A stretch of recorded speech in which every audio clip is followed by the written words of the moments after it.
André, fala pra gente, é possível conseguir a residência permanente do Brasil, sim ou não? Me conta. Seja muito bem-vindo, Muito André obrigado. Albuquerque, da Achieve Migration, agente de imigração registrado na Austrália. É com ele que você pode tirar todas as suas dúvidas sobre imigração, vistos. Então, a gente trouxe a pessoa certa, né? André, seja bem-vindo. Fala pra gente, é possível conseguir a residência permanente do Brasil, sim ou não? Me conta.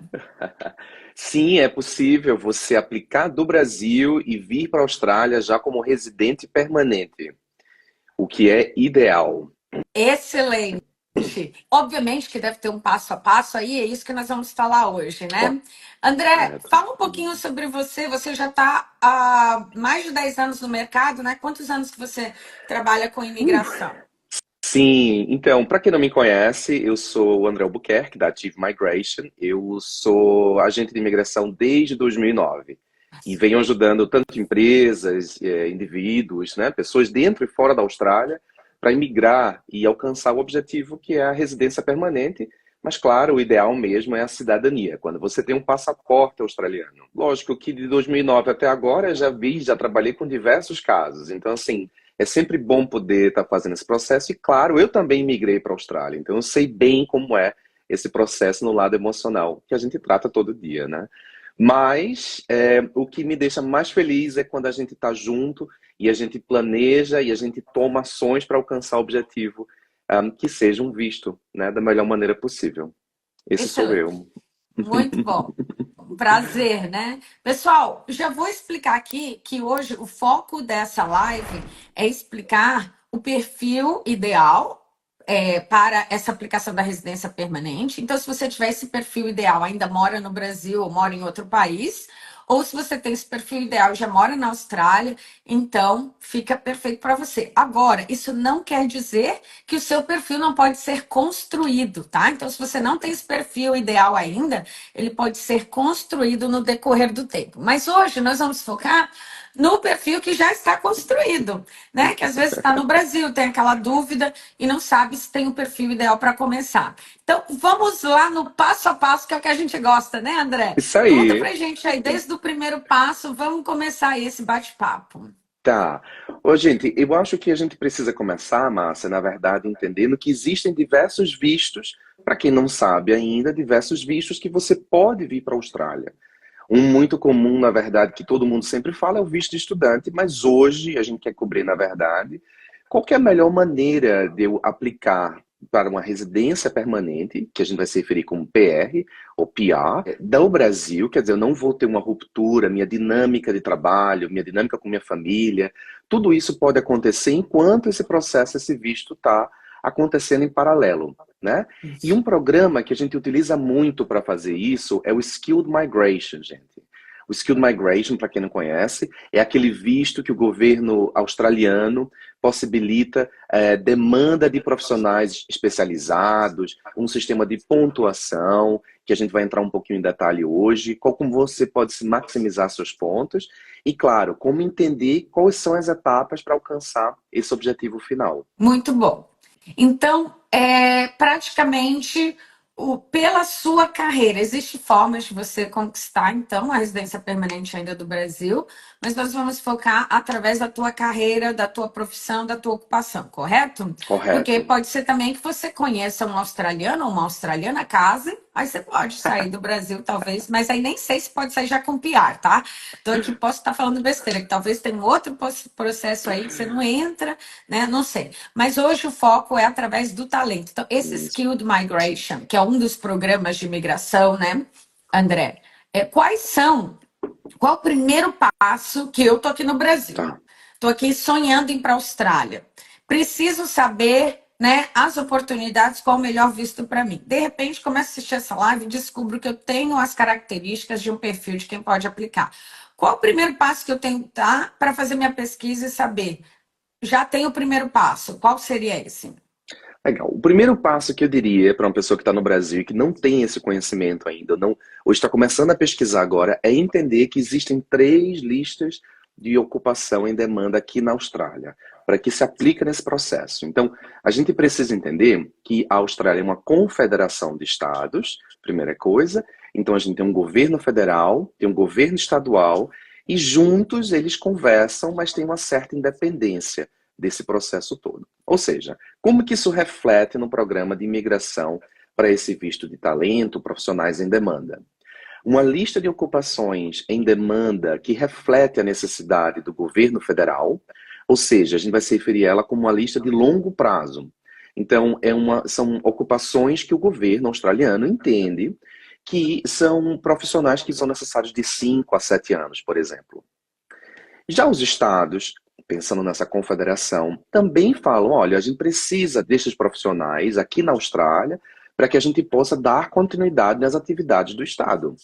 E essa lista de ocupação a gente vai chamar de curto prazo, ou Short Term Skilled Occupation List. Ambas as listas permitem que você faça, mesmo do Brasil, né, Márcia, esse programa de visto de imigração para residência permanente. Essa é a primeira coisa. A terceira lista se chama Regional Occupation List, e eu só estou trazendo isso para a gente entender um pouquinho, mas a gente vai focar hoje principalmente em profissões que estão em demanda na lista de longo prazo e na de curto prazo. Então, o que a gente teria que entender? Sabendo desse conceito, dessas 3 listas, mas focando em 2, a gente tem que entender que, na verdade, você deve ter acesso à lista de ocupações em demanda, que está disponível no website do Departamento de Home Affairs, né, de imigração australiana. E ali é importante você entender qual é a sua qualificação no Brasil, esse EO muito utilizado aqui na Austrália, na verdade, qual que é a sua experiência profissional nos últimos 10 anos, por exemplo. Porque, vamos dar um exemplo, eu posso ser, na verdade, um advogado no Brasil, por qualificação, mas a minha experiência pode ser voltada, na verdade, para a área de TI, para a área, na verdade, de tecnologia, análise de sistemas, desenvolvimento. Então, é importante que você tenha esse conhecimento de que é tão importante você ter tanto a definição da experiência profissional quanto a sua qualificação nesse sistema de pontuação. A qualificação vai te dar uma pontuação específica nesse programa e a experiência profissional vai te dar, na verdade, a possibilidade de você ter certeza qual é a ocupação dentro dessa lista que reflete a sua experiência profissional. Deixa eu vou dar aquela Traduzir? traduzida, né, do nosso agente de imigração. Essas listas, né, que existem, são listas com profissões que estão precisando na Austrália e você precisa ter a sua profissão precisa estar em uma dessas listas, senão você não tem o primeiro ponto, tá? Então tem que encontrar. São mais de 700 profissões na lista, é isso? Confirma? Olha, são bastantes, na verdade, né? E é um programa que pode ser um título específico e embaixo ele vai ter especializações. Então, assim, vamos dizer que sim. Tá. Então, primeiro ponto, vocês já viram aqui, primeiro ponto tem que entrar na lista. Essa lista ela é pública, como o André falou, é num site público, então você pode entrar, acessar essa lista, vai estar tudo em inglês. Não é assim, né, uma lista muito simples de ver, mas você pode pelo menos fazer uma pesquisa em inglês e descobrir se a sua profissão está lá. Quando descobre que essa profissão está lá, pronto, então tem um primeiro ponto que já me ajuda ali, né? Que eu tenho realmente um caminho para a imigração. Primeiro ponto do perfil, tem vários outros ainda. Isso aí. Qual o segundo ponto importante, André? Agora que eu entro, como que eu sei, seria descobrir quais são os requerimentos, talvez, dessa minha profissão?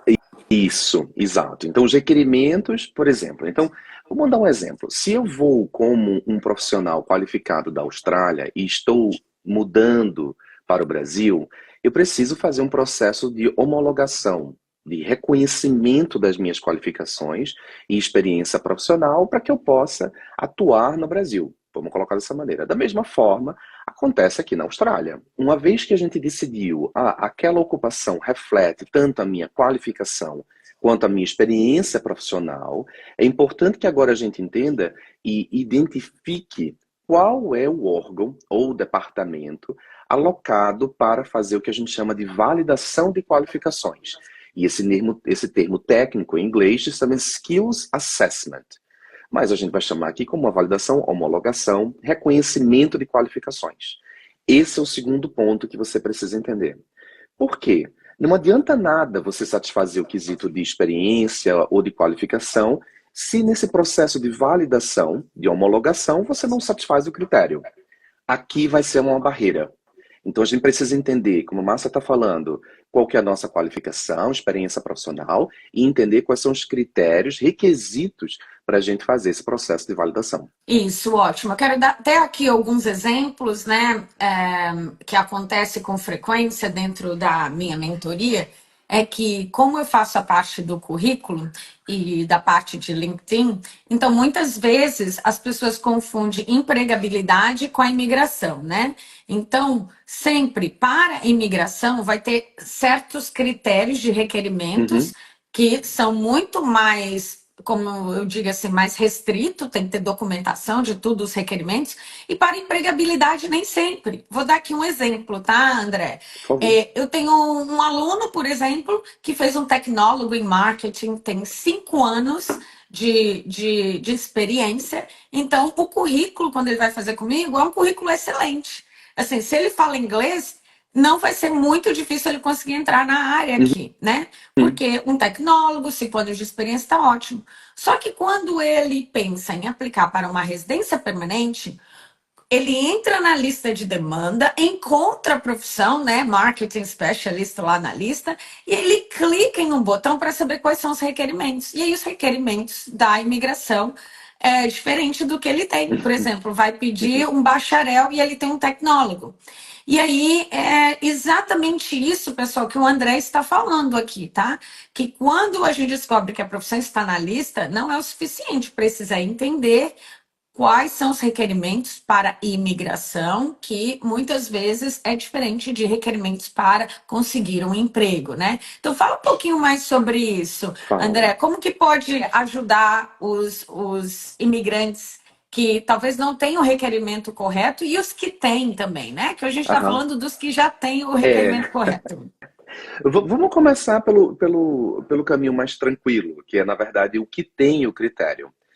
Eu acho também, queria só alimentar essa questão do exemplo, para a gente trazer um pouquinho também, que eu já vi alguns comentários e que eu acho que a gente podia aproveitar esse exemplo aí que você permitiu. Seguinte, gente, existe uma lista de documentação básica ou comum em diversos desses processos de validação de qualificação, que são, você me mostra que a experiência que você teve naquela posição, lembra que eu comentei sobre a experiência profissional, além do título, a gente vai pensar, na verdade, no seguinte: bom, eu consigo uma carta de referência? Ou quais são outros documentos que eu posso utilizar para que eu possa, na verdade, passar por isso? Porque eu estou trazendo primeiro uma carta de referência e não um contrato de trabalho? Porque a gente vai ter a CLT no Brasil, a gente vai ter, na verdade, eu sou autônomo e eu mando uma nota fiscal, né, Márcia? Né? Uma nota Isso. fiscal no Brasil, que na verdade nem é necessariamente um documento que define que você fez aquilo. Porque o que define aquilo, o que mostra aquilo ali é que você fez uma atividade.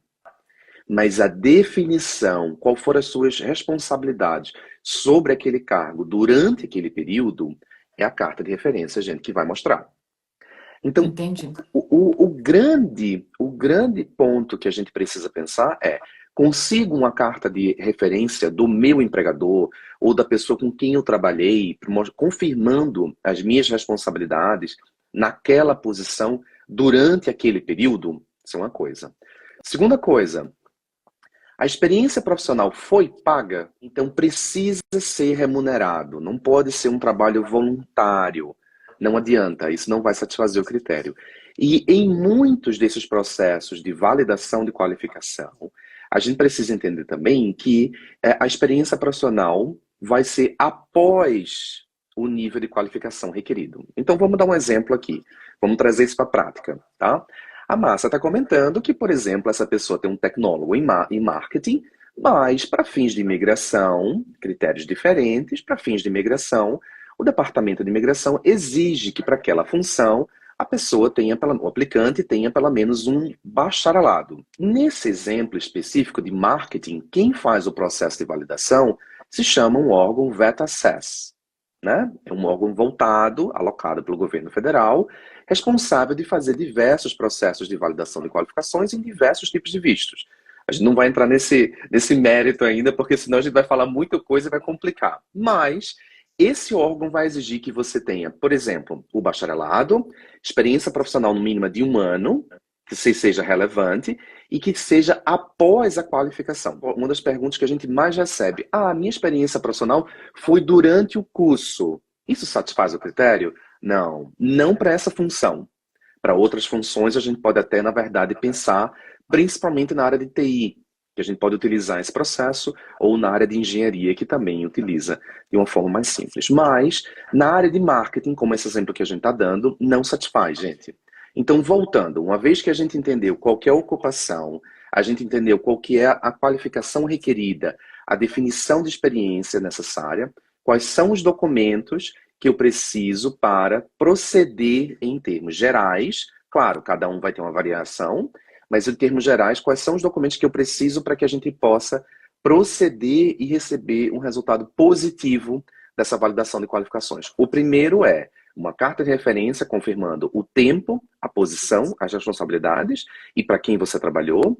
E o segundo, que eu gostaria muito de trazer, é evidências que você recebeu de uma forma remunerada, não foi um trabalho voluntário. Ficou claro isso aí ou acha que precisa dar uma melhorada? Não, ficou excelente. Então, praticamente a gente está falando aqui, né? O primeiro passo, eu vou retornando os passos, porque tem pessoas entrando sem parar na Claro. live, né? Se você então não é inscrito no canal, aproveita, já se inscreve aqui embaixo. Não esqueça também de seguir o André, os detalhes dele está aqui embaixo, tá bom? Então, vamos voltar aos passos que ele falou. Primeiro passo, existe uma lista de profissões em demanda para imigração e alguns programas de imigração lá dentro. Então, você precisa encontrar a tua profissão nessa lista. Quando você encontra, você tem que clicar no código dessa profissão e ler os requerimentos para imigrar. Aí o nosso ponto aqui foi, nem sempre os requerimentos para imigrar são os mesmos requerimentos para conseguir um emprego na sua área. Então, não misturem as coisas, porque o assunto hoje é só imigração, nós não estamos falando do assunto empregabilidade ainda. Eu sempre tento trazer isso, porque as pessoas ficam confusas. Eu acho que não vão conseguir um emprego porque Sim. não tem o diploma, né? Não tem o bacharel, e muitas vezes não vai precisar. Então, algumas pessoas perguntaram aqui onde encontra o órgão. Na própria lista de demanda, quando você olha lá, o nome é Assessing Authority, é o nome que se diz órgão regulamentador. Então, cada profissão vai ter um órgão, né? E fala um pouquinho desses órgãos, porque você falou assim, praticamente, o André falou que o que seria o básico do básico para quase todas as profissões, mas cada órgão vai pedir coisas diferentes, principalmente sendo de áreas diferentes, né? Fala um Correto. pouquinho dessas diferenças que existem, só para as pessoas entenderem que não é uma formulazinha para toda profissão, né, André? Isso. Isso. Então, por exemplo, vamos pensar em alguns muito comuns utilizados né, no dia a dia. Então, por exemplo, a gente falou do primeiro, que é muito comum, somente para as pessoas que estudaram marketing, estudaram comunicação, estudaram administração. É esse órgão chamado, em inglês, a gente chama VET Assess. Né? Então, esse é muito comum, esse órgão. O segundo comum também, na verdade, é um órgão voltado para as pessoas que trabalharam como técnico ou tecnólogo na área de construção, na área de cozinha, na área de infraestrutura, que a gente chama de tradesmen, né? Pessoas que trabalham, na verdade, maioria das vezes manualmente. Então, eletricista, um mecânico de elevador, um, Cabeleireira. um cabeleireiro, um azulejista. Esse órgão chamado TRA, é a sigla que a gente chama para ele, mas o nome completo, na verdade, é Trades Recognition Australia. E eles são, na verdade, inclusive, Márcia, trazendo isso aqui uma informação para vocês, dão prioridade agora para a área de construção em algumas ocupações específicas para que esse processo de validação, de homologação que a gente está conversando, seja processado com maior rapidez e, portanto, a pessoa consiga suprir a demanda de profissionais aqui na Austrália. Ou seja, o que isso quer falar é que o governo tem foco em algumas áreas bem específicas. E eu quero trazer isso porque foi uma notícia publicada recentemente por outro departamento que influencia o departamento de imigração e tudo mais. Mas calma, vamos lá. Então a gente falou sobre o VET-Access, falou sobre o TRA, Engineers Australia para engenheiros, na verdade, e é super interessante porque, na maioria das vezes, vai ser necessário você demonstrar 3 episódios de carreira para fazer esse processo de validação. E como eu comentei, esse órgão, um pouquinho diferente do VET-Access, permite que esses episódios de carreira possam ser feitos durante a sua faculdade. Ou seja, o próprio TCC, para a conclusão da faculdade, você pode utilizar aquilo ali, na verdade, para fazer esse processo de homologação como engenheiro aqui na Austrália. Lembrando que processo de validação é uma coisa, licença profissional é outra. Isso não quer dizer que você tem um CREA. Isso é um critério estadual. Outro órgão muito legal que a gente vê isso acontecendo é o de Computer Society, Australian Computer Society, ou ACS, ACS. E aí que vem, na verdade, uma troca interessante, que esse órgão permite, aquele exemplo que eu dei logo no começo, mas para quem não lembra, um professor que estudou advocacia, fez o bacharelado, mas trabalhou na área de tecnologia por um motivo ou outro, ele pode utilizar, na verdade, a experiência profissional, claro, a gente precisa analisar isso, quais são as evidências, para que você possa fazer o processo de validação de qualificações, esse Skills Assessment. E tem outros, por exemplo, psicologia, fisioterapia, e aí são todos conselhos de medicina que a gente precisa ter isso bem claro. Tá? Então, lembrando que cada órgão tem um critério específico, mas em termos gerais, você precisa pensar nível de qualificação, talvez um pouco com exceção da ACS aí, mas nível de qualificação, definição da ocupação, da sua experiência profissional, qual foram as responsabilidades, as suas atividades durante esse período, quais evidências de trabalho que você tem, né? E aí a gente pode juntar, por exemplo, a CLT confirmando o período de um empregador, se for o caso, ou notas fiscais, ou, por exemplo, registros de atividades, principalmente arquitetura, engenharia, são algo que a gente acontece muito do Brasil. Então, esses tipos de evidências são a base. Mas lembrando, gente, que, de novo, por favor, tudo isso que a gente está falando há 20 minutos é o primeiro passo. E ainda por cima, a gente tem um detalhezinho. Alguns desses órgãos exigem que você tenha uma certa proficiência de inglês para fazer o processo de validação. Eu não vou nem entrar na Aí área de já é o medicina. terceiro passo, né? Então vamos lá dar uma resumida então aí, né? Vocês viram que então não tem assim uma fórmula exata da validação para todas as profissões, tá? Tem grupos de profissões dentro de certos órgãos. Então, às vezes, tem um órgão que valida 100 profissões, tem outro que só valida 2, 3, né? Então, porque eles têm exigências diferentes. Por exemplo, um médico, né? Um fisioterapeuta, um psicólogo, a enfermeiro, o pessoal da área de saúde é mais complexo, é mais longo, passa por outros tipos de validação. Então, precisa realmente conhecer o órgão e, obviamente, o agente de imigração. Muitas pessoas não querem errar na hora de fazer uma aplicação para uma residência permanente. Quem que quer errar numa aplicação para uma residência permanente? Então, a maioria das pessoas usam um agente de imigração porque eles que vão te dizer quais são todos os documentos para aplicação. Então, para você que mora no Brasil ou em outro país e quer ver se o teu perfil se encaixa numa aplicação para uma residência permanente ainda do Brasil e aplicar tudo de lá e esperar, então tem alguns pontos aqui. O primeiro, sua profissão tem que estar na lista. Segundo, o documento principal para uma aplicação é a validação do seu diploma. A validação ela tem várias variáveis, Isso. né? Dependendo de qual profissão. E precisa também ter experiência profissional, não necessariamente, né? Depende da pontuação, não é isso? Depende da ocupação. Da ocupação. Então, tem ocupação que vai exigir que tenha experiência comprovada, às vezes de 1 ano, 2, 3, não sei como é que é isso aí. Conta um pouquinho, então, vamos focar na experiência, então. Vamos focar na parte de validar a experiência profissional. Tá. Então, por exemplo, a gente comentou da questão, vamos dar o exemplo novamente do marketing, que exige uma experiência profissional de 1 a 2 anos, dependendo do seu nível de qualificação, após a graduação. A questão de engenharia, para validação de engenharia, a experiência pode ser durante o curso, ou seja, o seu próprio TCC ou experiência supervisionada pode ser durante esse período. Educação, professores, na verdade, aqui para fazer um processo de validação, além de uma proficiência em inglês avançada, né? A gente precisa, claro, a gente entende o motivo, né? Porque a língua vai ser utilizada vai ser inglês, mas a gente precisa também entender que exige especificamente número de horas trabalhadas naquela função como parte do seu estudo de bacharelado, né? Já outros, na verdade, vão ser divididos em alguns critérios. Por exemplo, vai ser critério em duas etapas, basicamente burocrático, qual foi o conteúdo programático do seu curso, se você satisfaz essas matérias, se você tem um conhecimento específico, e depois disso, depois de você satisfaz essa primeira etapa, você pode então aí fazer a segunda etapa, que é o processo prático, na verdade, né? Onde você pode ser, por exemplo, uma questão de fisioterapia, dentista, uma prova, né?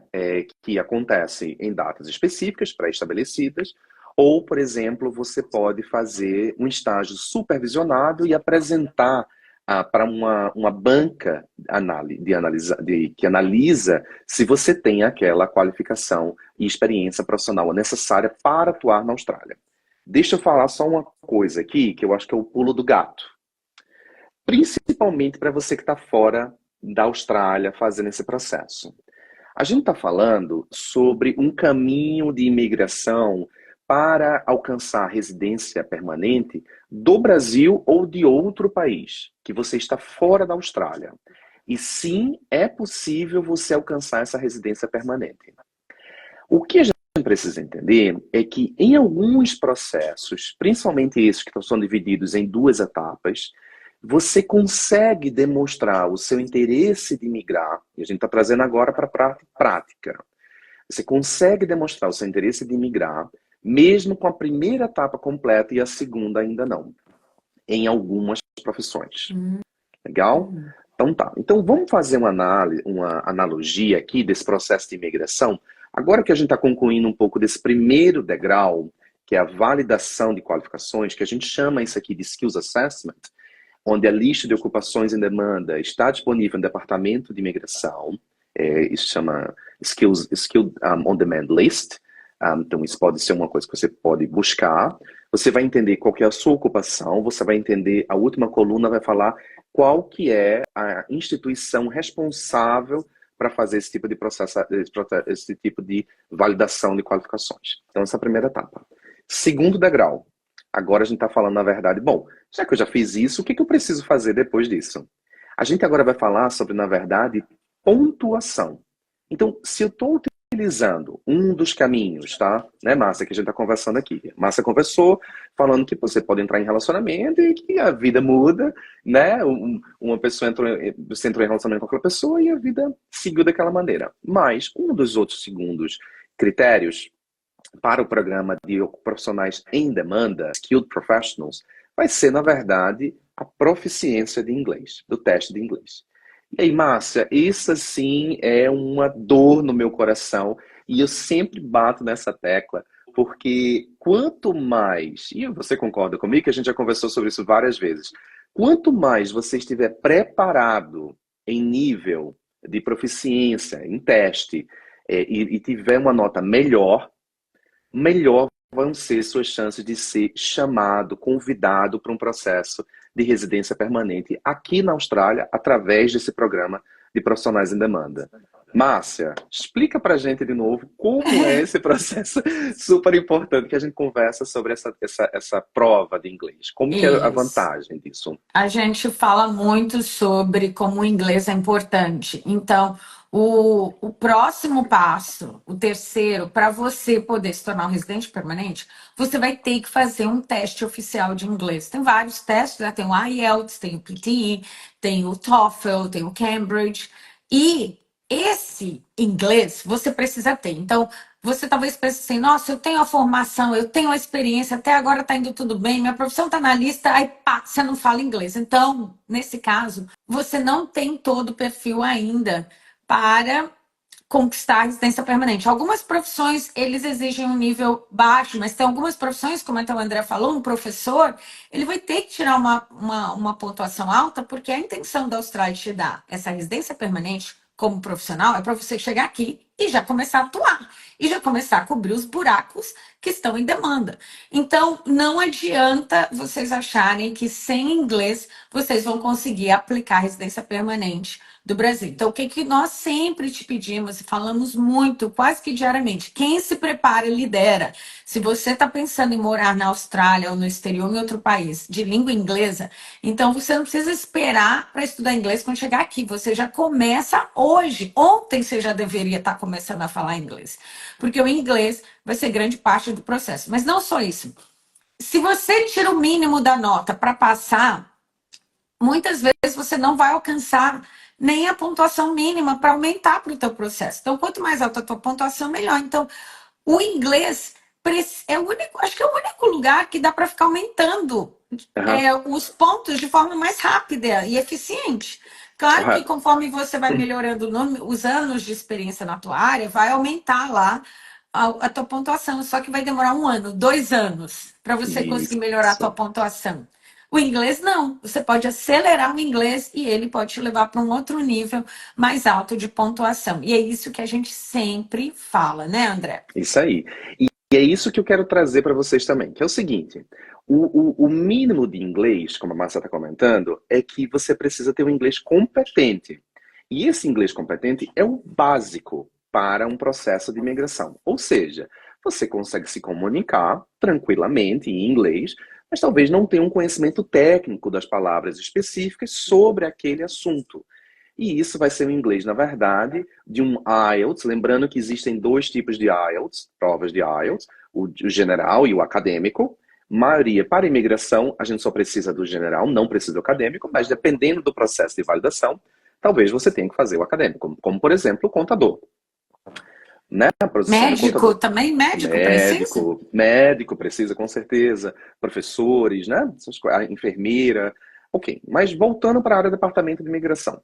A gente precisa, na verdade, de um IELTS competente ou um PTE, que é outra prova muito utilizada no processo de imigração, com um resultado mínimo em cada prova de 50, ou no IELTS General 6, mínimo em cada prova. Esse resultado, esse teste de proficiência, você ganha 0 pontos. Que, na verdade, é o mínimo que você precisa. The book is on the table, né, Márcia? Para que você possa se comunicar. Né?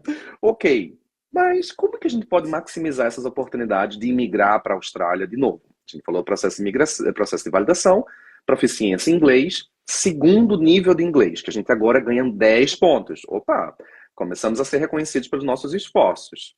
Na verdade, é um inglês de proficiência 7 em cada prova do IELTS ou 65 em cada prova do PTE. E o último nível, na verdade, seria o nível onde você tem um teste de proficiência do IELTS 8 em cada prova. Lembrando que o IELTS tem 2 provas, pode ser dois tipos de provas, o general ou o acadêmico. A gente está focando no general para fins de imigração. 8 em cada prova do IELTS ou 79 em cada prova do PTE. E isso vai te dar 20 pontos. Então vamos dar um exemplo. A gente precisa entender que a somatória de todos os meus pontos precisam ser no mínimo de 65 para que eu seja elegível para demonstrar o interesse de migrar. A gente falou que a primeira etapa é entender qual que é a ocupação, qual que é a qualificação, experiência profissional, critério do processo de validação. O segundo, a gente está falando da proficiência de inglês. Mas isso faz parte todo de um grupo de pontuação que vai ser aplicada, onde a soma de cada um desses critérios devem somar no mínimo 65 pontos, para que você demonstre o seu interesse e possa concorrer às tão vantajosas vagas, né, que o Departamento de Imigração possibilita dentro de um ano financeiro aqui na Austrália, ou os estados também querem chamar essas pessoas. Então, outros critérios relacionados. Qual, Vamos até então entrar agora em outro ponto, por para favor? deixar bem assim característico, vocês entenderam agora. Nós falamos sobre a lista de profissão em demanda, falamos sobre o teu nível educacional para ser de acordo com o requerido, anos de experiência tem que estar de acordo com o requerido. Falamos do nível de inglês, que pode ser um nível abaixo, mas não te acrescenta em nada. Mas agora o André vai explicar quais são os pontos para o sistema de pontuação. O que que dá pontuação? Vamos falar um por um, que ele vai falar agora. E nesse assunto sobre a pontuação, você precisa ter, como ele falou, no mínimo 65 para se tornar legível para fazer a aplicação para o EOI, que seria um Expression of Interest, para você entrar na fila, onde você vai aguardar ser chamado por um dos estados. Então, antes de chegar nessa parte do EOI, vocês têm que entender a pontuação. Então, vamos lá, Isso. André. Quais são os perfis? Presta atenção, anota aí com a caneta, papel e caneta, porque esses pontos aqui é o que vai dizer se você já está com o perfil parecido, pode aplicar de onde você estiver. Isso, isso. Então vamos lá. Então, uma coisa que a gente vai começar a comentar é assim, né, a soma desses critérios, cada um desses critérios vão ter uma pontuação específica, e a soma de cada um desses itens tem que dar no mínimo 65 pontos. Esses 65 pontos é o que te deixa elegível para que você demonstre a seu interesse de imigrar, né? A sua expressão de interesse, ou o que a gente chama Expression of Interest, EOI, E-O-I, né? Isso, é confuso. Trava-língua, né? Vamos lá. Então, um dos critérios principais que a gente precisa pensar é qual é o seu grupo de idade que você está nesse momento. Então, uma coisa importante. Eu tenho no momento, André Albuquerque, 44 anos, mas eu posso demonstrar isso e eu vou ter uma certa pontuação, mas eu posso, na verdade, entender que durante o processo eu me torne 45 e aí isso vai ser uma outro tipo de estratégia que a gente precisa pensar, né? Então, mas vamos lá. Então vamos pensar que os grupos de idade são entre 18 a 24, de 24 a 32, que na verdade é a pontuação máxima, que me dá 30 pontos aqui dentro, de 33 a 39, que me dá 25 pontos, e de 40 a 44 vai me dar 15 pontos nesse quesito de idade. Então, ok, vamos pensar aqui claramente o que o Departamento de Imigração Australiano, a imigração australiana está buscando, são pessoas que vão poder contribuir com a experiência profissional, que existe o critério de validação de qualificação, junto com uma proficiência de inglês, a gente está falando agora do quesito de idade, né? E que agora o grupo que recebe maior número de pontuação é o grupo do aplicante entre 25 a 32 anos. Que é aquela Ok? idade que a pessoa é jovem, mas ela é madura, né? Então vocês percebem aí que é uma idade muito interessante para a Austrália. Ser jovem, mas ser maduro, não ser um jovem tão jovem, mas também não ter 50 anos, né? Isso. A gente comentou sobre a questão do nível de inglês, né, que seria o 6 no IELTS ou 50 no PTE, que infelizmente é o mínimo que você precisa e não vai te dar nenhum ponto, isso é o básico. Depois disso a gente conversou sobre o 7 em cada prova do IELTS ou 65 em cada prova do PTE, uma comparação, tá? Então, dando uma opção de testes. Ou inglês mais avançado, na verdade, que seria 8 em cada prova do IELTS e pelo menos 79 em cada prova do PT. Agora, quando a gente começou na primeira etapa, no primeiro degrau, a gente falou sobre a qualificação e experiência profissional. Qualificação, eu queria trazer isso primeiro. Então, por exemplo, se eu tenho uma qualificação de administração no Brasil, existe na Austrália uma lista, uma database paga, na verdade, que eu tenho acesso, que a gente possibilita, na verdade, confirmar em que nível de equivalência está a sua qualificação que você realizou no Brasil comparada com uma qualificação na Austrália. Por que eu estou trazendo isso à tona? Porque muitas vezes a gente pode falar, eu fiz na faculdade tal, de 4 anos, porém, para fins de imigração australiana, apesar de ter sido um bacharelado no Brasil, esse aqui vai ser um nível abaixo de um bacharelado. Vai ser um tecnólogo, para fins de imigração na Austrália. Isso não quer dizer que a qualidade do seu ensino não é positiva. Não é isso, gente. É só como a imigração, na verdade, reconhece essa qualificação. E isso vai influenciar diretamente o processo de pontuação no quesito de qualificação. O fato de eu ter um bacharelado no Brasil e não ser reconhecido aqui como bacharelado na Austrália não me permite, por exemplo, utilizar essa pontuação de 10 pontos que seria dado para um bacharelado que é equivalente na Austrália. Não é assim. A gente precisa fazer essa pesquisa um pouquinho mais de detalhe. Então, se eu tenho um bacharelado e eu tenho um MBA, ambos desses dois vão me dar 15 pontos. Mas você não pode contar 15 pontos para o seu bacharelado e 15 pontos para o seu MBA. Não pode. Eles não são acumulativos, né? Não são. Não são. A gente tem que escolher qual que é um nível maior e a partir dali a gente proceder com isso. Então vamos colocar, na verdade, que se eu fiz um doutorado, eu tenho 20 pontos. Se eu fiz um bacharelado ou um MBA, eu teria 15 pontos.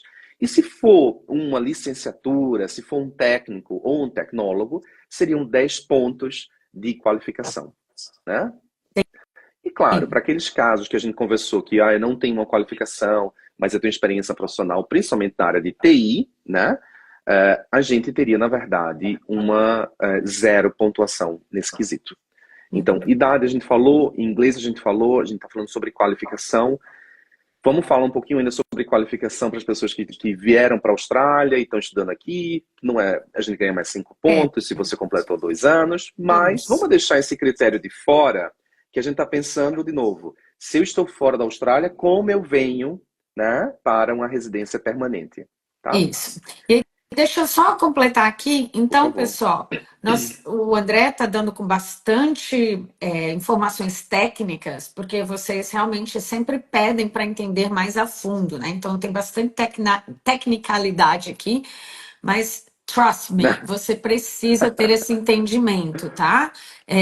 Não adianta nada a gente entrar aqui e ficar falando coisinhas leitinho, porque você agora precisa de carne para ficar forte, para entender que realmente, quando se trata de aplicar para uma residência permanente ainda do Brasil, o teu perfil realmente tem que estar pronto, completo.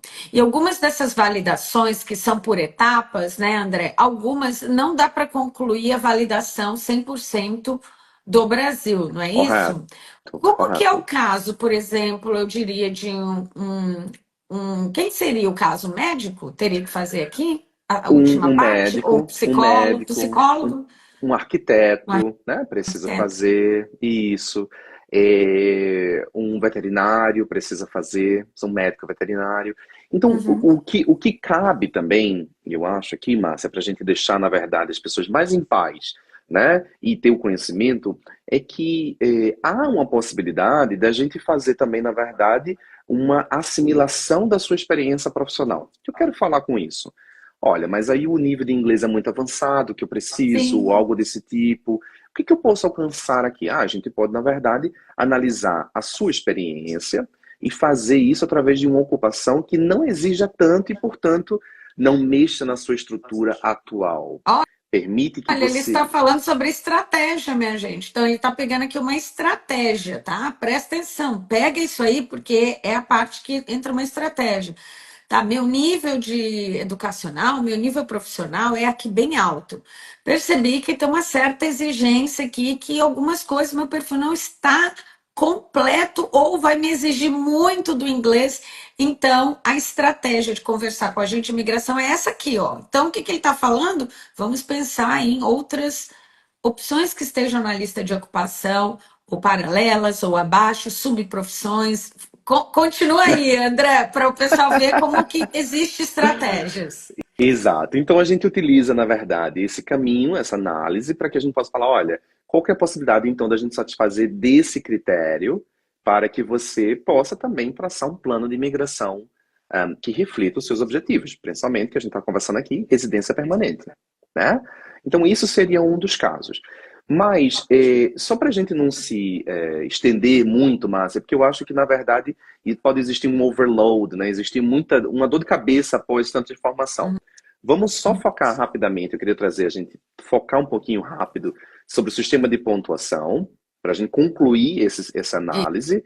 Isso. E daí a gente precisa. Eu preciso contar só uma coisa para vocês, que a gente conversou sobre idade, inglês, qualificação. A gente pode falar sobre a quarta coisa, que é, na verdade, a experiência profissional após ter o nível necessário de validação de qualificações. Então, por isso que a gente começou com um processo de homologação, Skills Assessment, para agora aquele órgão que é alocado pelo governo federal, pelo Departamento de Imigração, e vão falar, o André, a Márcia, é reconhecido nessa ocupação a partir dessa data. E é a Hum, partir daquela data que eu vou contar a minha experiência profissional. entendi. Por quê? Porque quando eu conto experiência profissional nos últimos 10 anos, eu conto fora da Austrália, desculpa, experiência profissional dos últimos 10 anos fora da Austrália, eu vou contar em seguinte pacotes. Eu tenho de 0 a menos de 3 anos de experiência, de 3 a 4, de 5 a 7 e de 8 a 10. Esses seriam os níveis. E claro, claramente, se eu tenho menos de 3 anos, são 0 pontos, de 3 a 4 são 5, de 5 a 7 são 10 e de 8 a 10 são 15 pontos. Desculpa, de 5 a 7 são 10 pontos e de 8 a 10 são 15 pontos. Então, novamente, a gente vai somando essa pontuação e a gente volta aí com mais algumas coisas. Eu tenho mais algumas coisas para a gente conversar. Olha que coisa estranha, pensando, na minha opinião profissional, que coisa estranha que é esse critério se você é solteiro ou se você é casado. E se você é solteiro, você ganha 10 pontos. E se você é casado e a sua esposa, seu esposo, ou está em relacionamento estável, só satisfaz o nível de inglês, ganha 5 pontos. Mas se esse seu cônjuge, na verdade, ele tem nível de inglês competente, que seria aquele 6 no IELTS ou 50 no PTE, e também uma validação de qualificações, ele vai te ajudar com 10 pontos. Esse é um Uhum. critério muito interessante, pensando que a Austrália requer ou precisa de profissionais de alta demanda. E você recebe 10 pontos se for solteiro. Eu até hoje não entendo muito bem qual foi o pensamento aqui, mas confesso que, do outro lado, quando eles, na verdade, ganham 2 por 1, onde o cônjuge tem nível de inglês e qualificação, excelente. Faz todo sentido Isso. a gente receber os 10 pontos aí relacionados. André, Hum. a gente vai precisar sair daqui 2 minutinhos, né, para já ir encerrando, infelizmente, né? A gente poderia ficar um pouco mais. Não, Então a muito gente vai mais. encerrar daqui a pouco, passa muito rápido, mas você que está aqui no YouTube, eu quero que você coloque aqui nos comentários. Vocês vão surgindo muitas dúvidas no meio do caminho, coloca aqui. Assim que essa live estiver no YouTube, eu e o André vamos estar lá respondendo as perguntas, obviamente, as perguntas de imigração, o André que vai responder, mas se você tiver outras perguntas que eu possa responder, eu também vou estar lá te ajudando.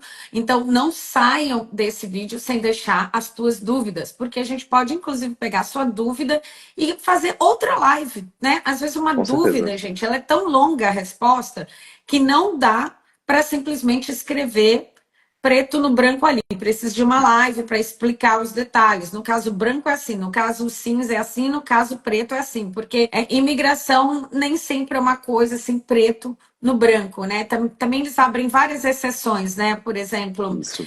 André, a gente falou aqui de coisas mais que são certeiras, mas também tem os casos cinzas, por exemplo, eu tenho um mestrado e tenho um tecnólogo, e esses Sim. dois juntos, ele daria um bacharel? Não sabemos. Quem vai saber responder isso mais tarde seria uma análise com a gente de imigração. Então, assim, tem muitas coisas que vão surgindo no meio do caminho das suas dúvidas, mas a gente quer finalizar te dizendo que sim, existem muitos brasileiros com perfis qualificados de nível altíssimo, profissional, educacional e de inglês, que se você tem esses 3 pontos e mais a idade correta, provavelmente você até ultrapassa esses 65 Isso. pontos e você já pode contratar o André, por exemplo, como teu agente de imigração para começar a fazer um processo para começar a validação. Então, vamos finalizando, que é uma pergunta que todo mundo deve estar aí já querendo te fazer, tá, André? Consegui fazer o meu Skills Assessment, deu positivo.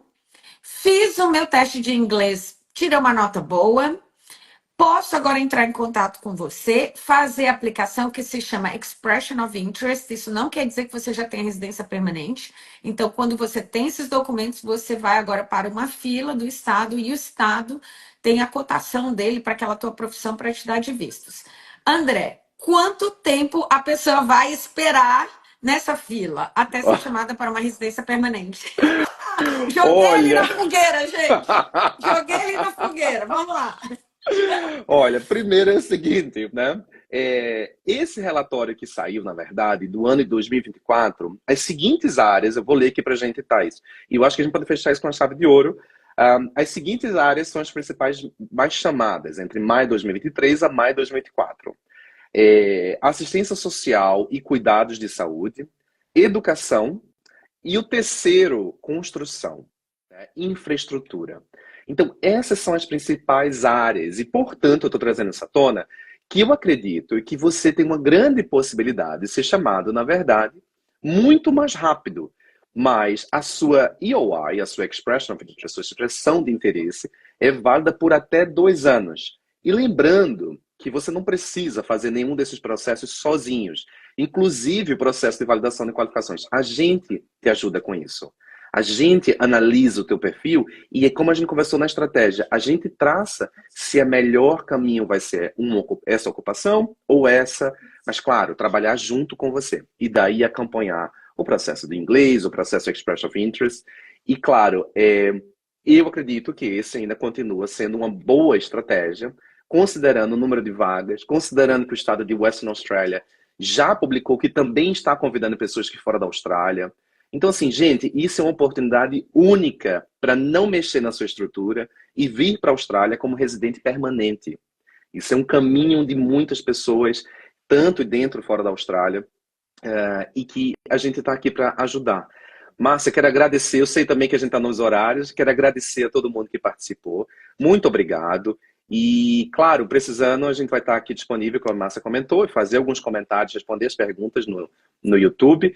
E precisando, a gente está sempre à disposição. Muito obrigado, gente. Excelente. Excelente. E lembrando a vocês que essa live foi para mostrar o perfil que já está pronto ainda do Brasil. Então, você não precisa ter o perfil pronto se você tiver tempo. Agora que você entendeu os critérios, o teu perfil pode ser construído no meio do caminho. Obviamente que essa construção precisa ver se você está dentro do bracket ali da idade certa. Se você tem tempo para fazer essa construção de uma coisa ou outra que está faltando, dá tempo ainda. Então, essa live foi mais para quem já está com o perfil pronto e provavelmente tomaria decisão errada, talvez de entrar na Austrália com visto de estudante, sendo que já poderia aplicar uma residência permanente, ficar no Brasil, continuar na sua vida, trabalhando, estudando dinheiro, enquanto o teu processo está na fila esperando para ser analisado, tá? Correto. Então, André, mais uma vez, muito obrigado. E eu quero lembrá-los novamente, se você gostou dessa live, pega o link agora, compartilha com todos os seus amigos. Não sai sem colocar um comentário aqui. Coloca qualquer coisa. Boa noite, sou Piar, o que for. Quando você coloca um comentário aqui no YouTube, você ajuda o vídeo a entrar em alta. Então, a gente traz profissionais maravilhosos como o André. A gente traz esse conteúdo gratuitamente para te ajudar. Então, você só precisa ajudar a gente com 2 coisas. Escreva nos comentários, deixa um like. Não, mais coisas. Compartilha e se inscreva no canal, tá bom? Bom, é isso. Muito obrigada, André. Um beijo. Muito obrigado a você. Pessoal, não esqueçam de seguir o André. Se você estiver aqui no Instagram, tá aqui em cima. Se você estiver no YouTube, tá aqui embaixo no link nos comentários da descrição. Obrigado e até o nosso próximo encontro. Tchau, gente. Coloca aí nos comentários, André todo mês, pra gente convencer ele, tá bom? Tchau, pessoal. Obrigada. Tchau, gente. Até mais.